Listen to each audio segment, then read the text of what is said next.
दोस्तों, आज हम बात करेंगे एक नए युग की शुरुआत के बारे में। ये वो दिन है जब भारत ने एक ऐतिहासिक कदम उठाया जिसने देश की दिशा और दशा दोनों को बदल दिया। द 5th of August 2019, ये दिन इंडियन हिस्ट्री में हमेशा के लिए याद रखा जाएगा। इस दिन ने न केवल एक नए युग की शुरुआत की, बल्कि देश के हर नागरिक के दिल में एक नई उम्मीद जगाई। इस दिन भारत सरकार ने जम्मू और कश्मीर को स्पेशल स्टेटस देने वाला आर्टिकल 370 हटाने का फैसला लिया। यह फैसला एक लंबे समय से चली आ रही बहस और विवाद का अंत था। यह फैसला सिर्फ जम्मू और कश्मीर के लिए नहीं, बल्कि पूरे इंडिया के लिए एक नए दौर की शुरुआत थी। इसने देश को एक नई दिशा दी और एकता का संदेश दिया। इसने जहां एक तरफ देश को एक सूत्र में पिरोने का काम किया, वहीं दूसरी तरफ जम्मू और कश्मीर के विकास के नए रास्ते खोले। अब वहां के लोग भी देश के बाकी हिस्सों की तरह विकास की मुख्यधारा में शामिल हो सकते हैं। इस वीडियो में हम आर्टिकल 370 के हिस्ट्री, उसके हटाए जाने के रीजंस, प्रोसेस और उसके इम्पैक्ट को समझेंगे। आर्टिकल 370 का इतिहास बहुत पुराना है और इसके हटाए जाने के पीछे कई कारण थे। साथ ही इस फैसले से जुड़ी आलोचनाओं और फ्यूचर पॉसिबिलिटीज पर भी चर्चा करेंगे। इस फैसले के बाद देश में कई तरह की प्रतिक्रियाएं आईं। कुछ लोगों ने इसका स्वागत किया तो कुछ ने इसका विरोध किया। लेकिन एक बात साफ है कि इसने देश की राजनीति और समाज को एक नई दिशा दी है। जम्मू और कश्मीर में अब विकास के नए अवसर खुल गए हैं। वहां के लोग अब नई उम्मीदों के साथ आगे बढ़ रहे हैं। शिक्षा, स्वास्थ्य और रोजगार के क्षेत्र में कई नई योजनाएं शुरू की गई हैं। महिलाओं और युवाओं के लिए विशेष कार्यक्रम चलाए जा रहे हैं। पर्यटन के क्षेत्र में भी अब नए अवसर पैदा हो रहे हैं। जम्मू और कश्मीर की खूबसूरती को देखने के लिए अब और भी ज्यादा पर्यटक आ रहे हैं। इससे वहां की अर्थव्यवस्था को भी मजबूती मिल रही है। सांस्कृतिक दृष्टि से भी अब जम्मू और कश्मीर में एक नई जागरूकता आई है। लोग अपने त्योहारों और सांस्कृतिक कार्यक्रमों को और भी धूमधाम से मना रहे हैं। इससे वहां की सांस्कृतिक धरोहर को भी संजीवनी मिल रही है। शिक्षा और स्वास्थ्य के क्षेत्र में भी अब वहां के लोग बेहतर सुविधाओं का लाभ उठा रहे हैं। नए स्कूल, कॉलेज और अस्पताल खोले जा रहे हैं। सड़कों और अन्य बुनियादी ढांचे का भी तेजी से विकास हो रहा है। इस फैसले ने न केवल जम्मू और कश्मीर बल्कि पूरे देश को एक नई दिशा दी है। अब हम सभी को मिलकर इस नए युग का स्वागत करना है और इसे और भी बेहतर बनाना है। धन्यवाद।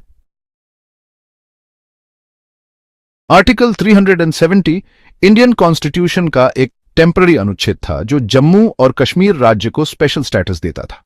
इस अनुच्छेद के तहत जम्मू और कश्मीर को भारत के अन्य राज्यों से अलग अधिकार और विशेषाधिकार प्राप्त थे। ये अनुच्छेद 1947 में इंडिया के विभाजन और जम्मू और कश्मीर के भारत में विलय के समय लागू हुआ था। उस समय जम्मू और कश्मीर के महाराजा हरि सिंह ने भारत के साथ विलय का निर्णय लिया था, लेकिन कुछ शर्तों के साथ। इन शर्तों के तहत जम्मू और कश्मीर को विशेष स्वायत्तता दी गई थी। इसके तहत जम्मू और कश्मीर को अपना अलग फ्लैग, संविधान और नागरिकता का अधिकार था। राज्य का अपना संविधान था जो 1956 में लागू हुआ था और राज्य के नागरिकों को विशेष अधिकार प्राप्त थे। संविधान और नागरिकता का अधिकार था। इसके अलावा राज्य के नागरिकों को विशेष अधिकार प्राप्त थे, जैसे कि संपत्ति के अधिकार और सरकारी नौकरियों में आरक्षण। इंडियन पार्लियामेंट को जम्मू और कश्मीर के संबंध में लिमिटेड विषयों पर ही कानून बनाने का अधिकार था। केवल रक्षा, विदेश मामले और संचार जैसे विषयों पर ही संसद कानून बना सकती थी। अन्य सभी विषयों पर राज्य की विधान सभा का अधिकार था। इस प्रकार अनुच्छेद 370 ने जम्मू और कश्मीर को एक विशेष स्थिति प्रदान की थी जो भारत के अन्य राज्यों से अलग थी। आर्टिकल 370 से जुड़ा एक और इंपॉर्टेंट पहलू था आर्टिकल 35A। यह अनुच्छेद जम्मू और कश्मीर के स्थायी निवासियों को स्पेशल राइट्स देता था, जैसे कि प्रॉपर्टी खरीदना, सरकारी नौकरियों में रिजर्वेशन और राज्य में बसने का अधिकार। आर्टिकल 35A को लेकर कई सालों से विवाद चल रहा था, क्योंकि इसे जम्मू और कश्मीर के गैर स्थायी निवासियों के साथ भेदभाव माना जाता था। भारत सरकार ने आर्टिकल 370 और 35A को हटाने के पीछे कई रीजंस बताए। इन अनुच्छेदों को हटाने का निर्णय एक ऐतिहासिक कदम माना गया, जिसने देश भर में व्यापक चर्चा और बहस को जन्म दिया। सरकार का कहना था कि ये अनुच्छेद जम्मू और कश्मीर के विकास में रुकावट हैं। इन अनुच्छेदों के कारण राज्य में निवेश और विकास परियोजनाओं की गति धीमी हो गई थी। सरकार ने यह भी कहा कि इन अनुच्छेदों के हटने से राज्य में रोजगार के अवसर बढ़ेंगे और आर्थिक स्थिति में सुधार होगा। और इन्हें हटाने से राज्य मुख्यधारा में शामिल हो सकेगा। इससे जम्मू और कश्मीर के लोग भी देश के अन्य हिस्सों की तरह समान अधिकार और सुविधाओं का लाभ उठा सकेंगे। यह कदम राज्य के लोगों को राष्ट्रीय एकता के साथ जोड़ने का एक प्रयास था। इसके अलावा इन अनुच्छेदों को देश की एकता और अखंडता के लिए खतरा भी बताया गया। सरकार का मानना था कि इन अनुच्छेदों के कारण राज्य में अलगाववाद की भावना बढ़ रही थी, जो देश की सुरक्षा और स्थिरता के लिए हानिकारक थी। सरकार का मानना था कि इन अनुच्छेदों के कारण जम्मू और कश्मीर में अलगाववाद और आतंकवाद को बढ़ावा मिल रहा था। इन अनुच्छेदों के हटने से आतंकवाद के खिलाफ लड़ाई में भी मजबूती आएगी और राज्य में शांति और स्थिरता स्थापित हो सकेगी। सरकार ने यह भी कहा कि इस कदम से राज्य में कानून और व्यवस्था की स्थिति में सुधार होगा और लोगों का जीवन सुरक्षित और शांतिपूर्ण बनेगा।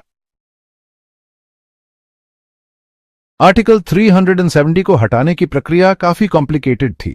सरकार ने पहले राष्ट्रपति के आदेश के माध्यम से जम्मू और कश्मीर को 2 केंद्र शासित प्रदेशों जम्मू और कश्मीर और लद्दाख में विभाजित किया।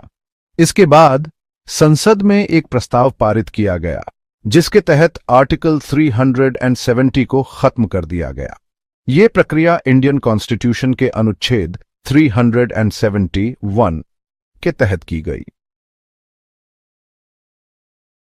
आर्टिकल 370 हटाने के बाद जम्मू और कश्मीर में बहुत से बदलाव देखने को मिले। सबसे बड़ा बदलाव यह था कि अब जम्मू और कश्मीर भारत का एक अभिन्न अंग बन गया था और उस पर इंडियन कॉन्स्टिट्यूशन के सभी नियम लागू होते थे। इसके अलावा जम्मू और कश्मीर के लोगों को अब पूरे भारत में प्रॉपर्टी खरीदने, नौकरी करने और बसने का अधिकार मिल गया था। आर्टिकल 370 हटाने के फैसले का विरोध भी हुआ।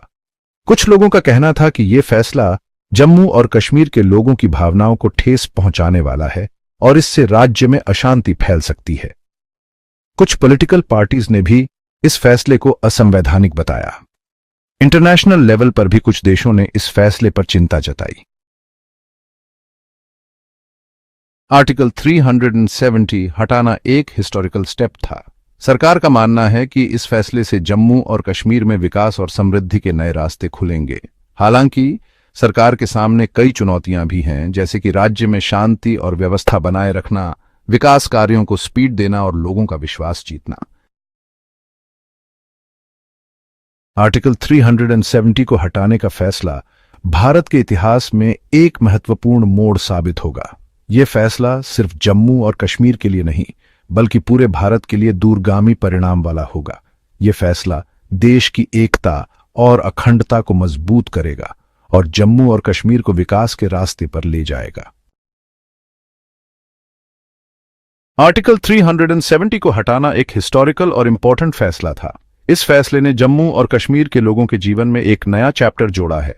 फ्यूचर में यह फैसला जम्मू और कश्मीर के लिए कितना फायदेमंद साबित होगा, यह तो समय ही बताएगा। लेकिन यह बात तो पक्की है कि यह फैसला भारत के इतिहास में एक महत्वपूर्ण मोड़ है। आर्टिकल 370 के हटने के साथ ही जम्मू और कश्मीर में बदलाव की एक नई सुबह हुई है। यह बदलाव विकास, शांति और समृद्धि की दिशा में एक इंपॉर्टेंट स्टेप है।